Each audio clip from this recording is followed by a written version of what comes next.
Hello सगळ्यांना, तरी आज आम्ही चालू आहे गणपती पाहण्यासाठी निघालो आहे। बसमधून आम्ही स्वारगेटला जाणार होतो। बसमध्ये तर खूप गर्दी होती, उभा राहूनच प्रवास चालू होता आणि एवढ्या गर्दीत पण मुलांच्या गप्पा चालू होत्या। खूप दिवसांनी भेटले की गप्पा त्यांचे काही संपतच नाही। त्यानंतर आम्ही स्वारगेट ते मंडई मेट्रो प्रवास करणार होतो। आधी तर ऑनलाईन तिकीट काढल्यानंतर आमचा प्रवास चालू झाला। मेट्रो आम्ही पहिल्यांदाच प्रवास करणार होतो, तर मेट्रो स्टेशन एखाद्या मॉलमध्ये गेल्यासारखं फील येत होतं। मुलं तर एक्सिलेटरवर इकडून तिकडून फक्त मस्तीच करत होते। त्यानंतर आमचा मेट्रोचा पहिलाच प्रवास होता, त्यामुळे आम्ही पण सेल्फी आणि व्हिडिओज काढले। खूप सुंदर मेट्रो स्टेशन बनवलं आहे। या दोघींची मस्ती तर तुम्ही पाहू शकता कशी चालली आहे।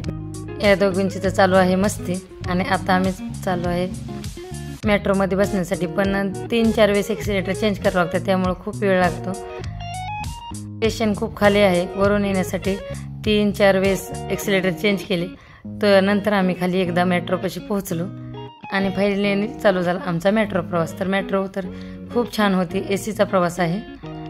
आतमध्ये पण फोटो घेतले आणि फायनली 2 मिनिटात तर आम्ही पोहोचलो। पण त्यानंतर बाहेर पडताना पण चेकिंग चालू असते। ऑनलाईन तिकीट असल्यामुळं पटकन चेकिंग होती।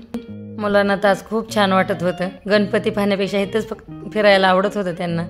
जेवढा मेट्रोमध्ये वेळ लागत नाही तेवढा फक्त एक्सिलेटरवरून इकडून तिकडून जाण्यासाठीच 4 पटीने जास्त चालावं लागत आहे। त्यानंतर आम्ही फायनली एकदा बाहेर पोहोचलो आणि आता सुरुवात करणार आहोत गणपती पाहायला। चला आता गणपती पाहायला सुरुवात करूया। पहिल्यांदा तर हा देखावा चालू झाला। खूप छान बनवला होता, पण मुलांना याची भीती वाटत होती। येथील गणेशाची मूर्ती तर खूप सुंदर होती, शंकर रूपातील मूर्ती होती आणि देखावाही छान होता। त्यानंतर आता आम्ही चाललो आहे पुढचा देखावा पाहण्यासाठी। आम्ही दिवसा गणपती पाहण्यासाठी गेलो होतो, त्यामुळे सगळे देखावे बंद झाले होते आणि आज शेवटचा दिवस असल्यामुळे सगळीकडे पूजा चालू आहेत। दिवसा गेल्यामुळे गर्दी तर नव्हती। तर हा आता दुसरा गणपती आहे, हे पण छान डेकोरेशन केलं होतं। गणपतीमध्ये सगळे शॉप ही खूप छान सजवलेले होते। तुळशीबाग म्हटलं की इथं कोणतीच गोष्ट अशी नाही की तुम्हाला मिळणार नाही। प्रत्येक गोष्ट देवाची, सगळ्या गोष्टी डेकोरेशनच्या वस्तू, नंतर कपडे, खाण्यासाठी पहिली भूक आता आमच्या मुलाला लागली। कच्ची दाबेली खाल्ली आणि त्यानंतर गणपती पाहायला सुरुवात केली। गणपती समोर डेकोरेशन तर खूप छान केले होते। हा आहे मानाचा गणपती पुण्यातील एक। प्रत्येक गणपती पुढे सजावट एवढी सुंदर केलेली होती की फक्त पाहावंच वाटत होतं। सगळीकडे छान असं सजवलं होतं मंदिर, पण मंदिरातील नक्षीकाम हे एकदम नाजूकपणे केलेलं होतं। त्यानंतर आम्ही चाललो आता पुढच्या गणपती पाहण्यासाठी। तर पुढचा गणपती आहे श्री जिलब्या मारुती ट्रस्ट 12 ज्योतिर्लिंग दर्शन। तर या देखाव्यामध्ये विशेष म्हणजे लक्ष वेधणारे होते ते 12 ज्योतिर्लिंग। प्रत्येक शिवलिंग इथं बनवण्यात आलं होतं आणि त्यामुळे विशेष सगळ्यांचं लक्ष वेधून घेतलं होतं। गणपतीचं मंदिरही खूप छान सजवलं होतं आणि तुम्ही पाहू शकता हे सगळे 12 ज्योतिर्लिंगाचे मंदिर त्यांनी बनवलं आहे। काशी विश्वनाथ, त्र्यंबकेश्वर, केदारनाथ आणि ही नंदी पण खूप छान मूर्ती होती। आता पुढचा गणपती आहे ते तुळशीबागमध्ये। तर इथे भव्य असा विष्णू भगवानची मूर्ती बनवण्यात आली होती, खूप भव्य होती। आणि इथे आल्यानंतर आम्हाला सगळे खूप चालून थकले होते, त्यामुळे थोडा वेळ बसलो वरती आणि पाहू शकता किती गर्दी आहे। आता पुढील गणपती जाऊया पाहण्यासाठी। तर हा पुण्याचा लंबोदर। त्यानंतर खूप दिवसांनी नंदी महाराजांचं पण आज दर्शन घडलं। आता या देखावामध्ये तर किल्ल्याचा सुंदर असा देखावा बनवला होता आणि शिवाजी महाराजांची मूर्ती छान मोठी बनवली होती।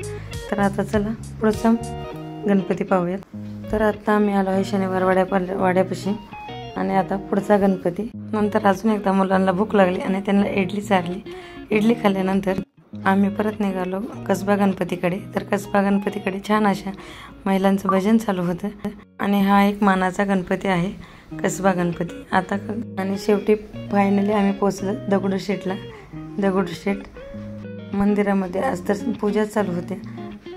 आधी दगडूशेठचं दर्शन घेतलं आणि त्यानंतर आम्ही निघालो मानाच्या पुढच्या गणपतीकडे। आता मानाचा पुढचा गणपती आहे हुतात्मा बाबू गेनू मंडळ तर हा एक मानाचा गणपती आहे. इथं तर खूप छान असं डेकोरेशन केलं होतं, पण दिवसा असल्यामुळं बंद होता. रात्रीचं चालू असतं देखावे फक्त. त्यानंतर आम्ही परत निघालो मेट्रोने घरी. आता परत आम्हाला एकदा स्वारगेटला यायचं होतं, कारण स्वारगेटवरून आम्हाला कात्रजला जायचं आहे. आणि मेट्रोमध्ये सुद्धा खूप गर्दी होती. पुण्यात हेलिकॉप्टर सेवा चालू केली तरी गर्दी राहणारच. त्यानंतर आमचा रिक्षाने प्रवास चालू झाला कात्रजला. तर रस्त्यामध्ये आमचे दाजीही भेटले आणि आता आम्हाला लागली होती भूक. नंतर आम्ही जेवायला एका हॉटेलवरती थांबलो आणि जेवण केलं. रात्र तर खूप झाली होती, पण आईस्क्रीम खायची असल्यामुळे मुलांना परत आईस्क्रीम खाल्ली. आईस्क्रीम एन्जॉय करून आम्ही निघालो घराकडे. तर चला, तुम्हाला कोणता गणपती आवडला ते मला नक्की सांगा. बाय. Thank you for watching.